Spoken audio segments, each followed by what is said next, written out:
Hello viewers, আসসালামু আলাইকুম। আজকে আমি আপনাদের সাথে পেয়ারা মাখা শেয়ার করব।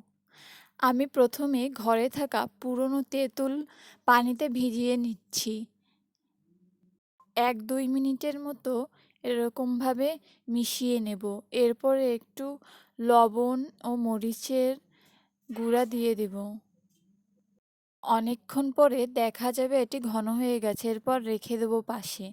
তারপরে আমি পেয়ারাটি ভালোভাবে কুচি কুচি করে কেটে নেব। আমার পেয়ারাটি কাটা শেষ। এরপরে আমি পেয়ারার মধ্যে লবণ মরিচের গুঁড়োগুলো দিয়ে দিব। এর মধ্যে তেঁতুলের ঘন টকগুলো দিব। এইভাবে পেয়ারা মাখা আপনারা খেয়ে দেখতে পারেন। অনেক মজাদার হয়। তারপর আমি বাটি দিয়ে কিছুক্ষণ ঝাঁকিয়ে নিব। আপনাদের যদি আমার ভিডিওগুলো ভালো লাগে তাহলে আমার পাশে থেকে আমাকে সাপোর্ট করবেন। এই তো আমাদের সুস্বাদু পেয়ারা মাখা কমপ্লিট। এইবার খেয়ে দেখতে হবে কেমন হয়।